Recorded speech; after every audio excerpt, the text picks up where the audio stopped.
So makita nyo yung sapa dito.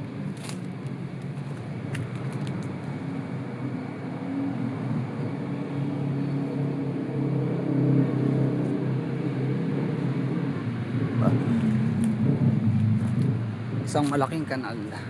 Parang hindi mo na alam kung ano yung susunod na mangyayari sa'yo. Tapos kung paano mo siya haharapin. Pero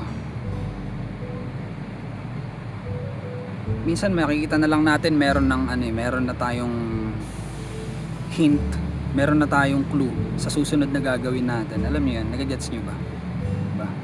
Parang ang daming nangyayari pero bigla pagising mo na lang o bigla ka na lang tatamaan nung pakiramdam na ay eto na pala yung gagawin ko, alam ko na ulit.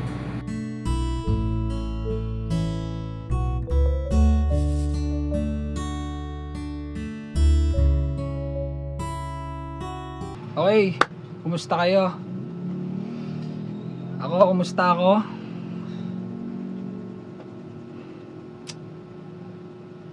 Masaya.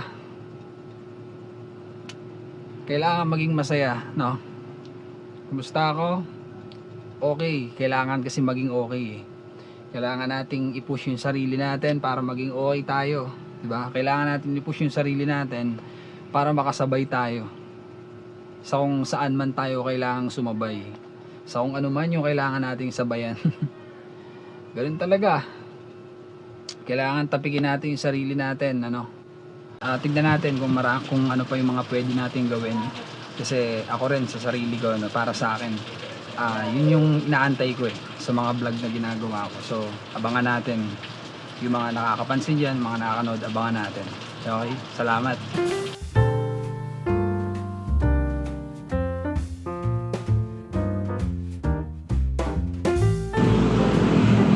Parang ang sarap tumambay dito, ang sarap mag-stay dito kapag tapos ng school, kasi kasama mo mga klase mo.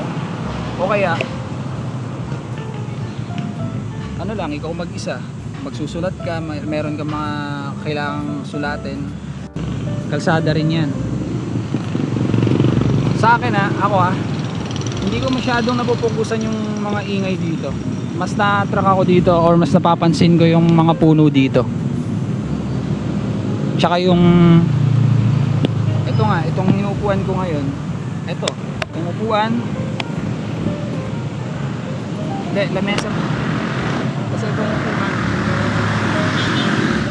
mas ito yung nabibigyan ko ng mas na-appreciate ko to ngayon. Aalis na ako, punta na tayo sa pupuntahan ko.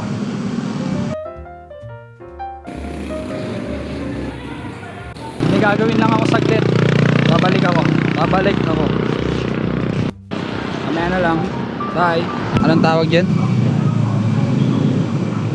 I love Binangonan na nakasulat.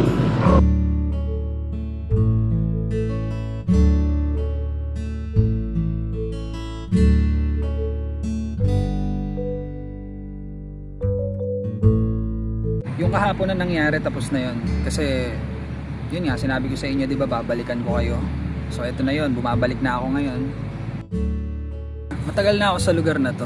Matagal na ako nagpupunta dito. Matagal na akong pabalik-balik sa lugar na to. So makita nyo yung sapa dito.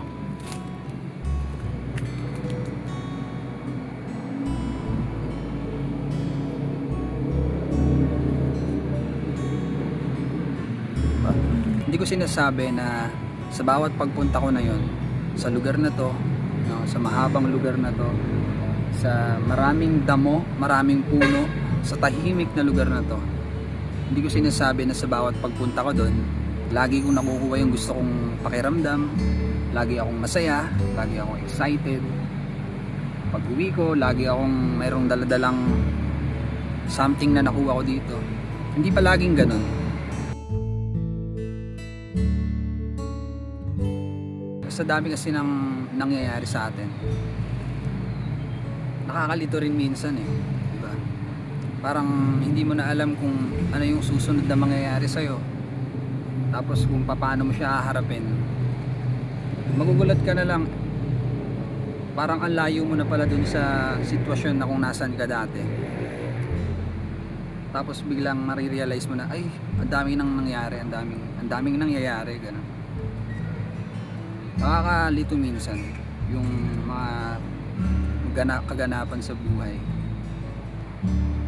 Minsan makikita na lang natin meron na tayong hint, meron na tayong clue sa susunod na gagawin natin. Alam niyo yan, nagagets niyo ba?